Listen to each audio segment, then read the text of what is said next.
Have you ever felt something was off, but you couldn't explain it? Nothing obvious happened, no confession, no clear proof, yet something shifted. The energy changed, the connection felt different, and your intuition started whispering questions your mind tried to silence. Today's video is not about accusations, it's not about shaming women, and it's definitely not about jumping to conclusions. But this is about psychology, about how guilt behaves inside the human nervous system, and about the subtle ways unresolved guilt leaks through behavior, even when someone is trying their hardest to hide it. These signs are not proof. One sign means nothing. But when patterns repeat over time without explanation, they tell a story. Stay with me to the end because the final sign is the one most people completely misunderstand, and it often explains everything. Now, let me put out this important disclaimer before we begin. I'm going to be very clear. This video is about patterns, not proof. It is not a verdict. It is not an accusation. Guilt can come from many things, not just by cheating. And sometimes people feel guilty for things they haven't even done. So, this video is not about control. It's about awareness. And awareness protects your mental health far better than suspicion ever will. Don't get me wrong. The first sign that your woman is probably cheating on you is over-explaining simple things. One of the earliest signs guilt reveals itself is through over-explaining. You ask a simple question.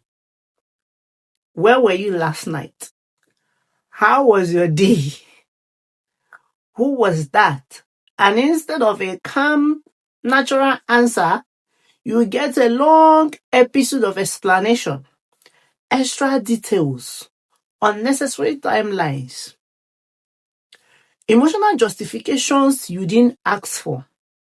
Why does this happen? It happens because guilt triggers narrative control. When someone feels internally threatened by their own actions, their mind tries to stay ahead of suspicion, even if you never accused them.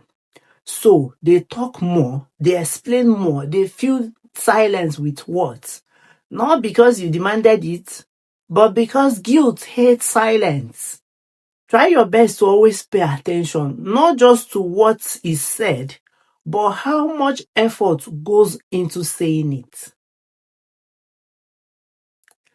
The second sign is sudden emotional distance. This one is subtle and often misunderstood. It's not anger, it's not hatred, it's not open conflict. It's a quiet emotional pulling away. Less eye contact, shorter conversations, reduced curiosity about your inner world. You feel like you're talking to her or not with her. Psychologically, this happens because guilt creates internal discomfort. And when someone doesn't know how to face that discomfort, they create distance. Not necessarily from you, but from the version of themselves they are ashamed of. Distance becomes their self-protection, not punishment, not cruelty, but avoidance. Sign 3. Irritability without a clear cause. Suddenly, small things cause big reactions. You ask a neutral question. It turns into an argument. You express concern. She hears criticism. You stay quiet. She assumes judgment. Why? Because guilt puts the nervous system in a hyper alert state. The body feels exposed. The mind feels cornered. So defensiveness shows up as irritation. This is not logic though, but it's psychology. When someone is internally tense, even love can feel threatening. This is why guilt often looks like mood swings. Not because the person is cruel, but because their system is overloaded. The fourth sign is overcompensation and sudden kindness. Now, let's talk about the opposite reaction. Instead of distance, there's a sudden affection, unexpected compliments, random gifts, sudden praise, extra attention. At first, it feels good, but something about it feels off. Why? Because guilt sometimes tries to balance the scales. The mind says, if I give more love, maybe it cancels out what I feel inside. This is not grounded intimacy. It's emotional appeasement. And appeasement never lasts because it's driven by discomfort, not connection. Sign 6. Intimacy feels different. Guilt almost always distorts intimacy. In some cases, intimacy decreases. Touch feels distant. Presence feels mechanical. In other cases, intimacy intensifies, more affection, more desire, more urgency. Both can be guilt responses. Avoidance comes from shame.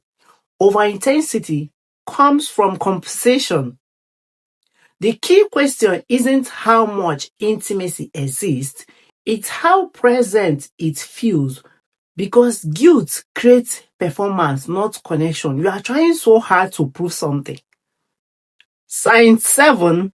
Self-justifying language. This is the most missed sign. This is the sign most people overlook. You start hearing statements like, I've been unhappy for a long time. You weren't really there for me. I've been the one making excuses. People make mistakes. No one is perfect. On the surface, these sound like communication, but psychologically, they are internal justification leaking out. When guilt exists, the mind searches for permission, not forgiveness. Permission. Permission to reduce shame. Permission to feel less wrong. Permission to rewrite the story. Permission to justify actions. This doesn't mean that cheating definitely happened, but it does mean that inner conflict is unresolved. And here is the most important truth. The question is not, did she cheat?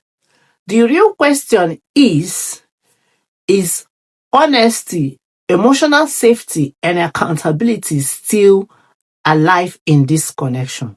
Because relationships doesn't collapse from truth. They collapse from silence, avoidance, and unspoken guilt. If something feels off, don't panic. Observe patterns and protect your peace. And respond from clarity, not fear. Awareness is power, and emotional intelligence will always outperform suspicion. If this video resonated with you, take a moment to reflect, not react. And if you value psychological clarity over emotional chaos, subscribe for more mental health and relationship insights. See you in the next one.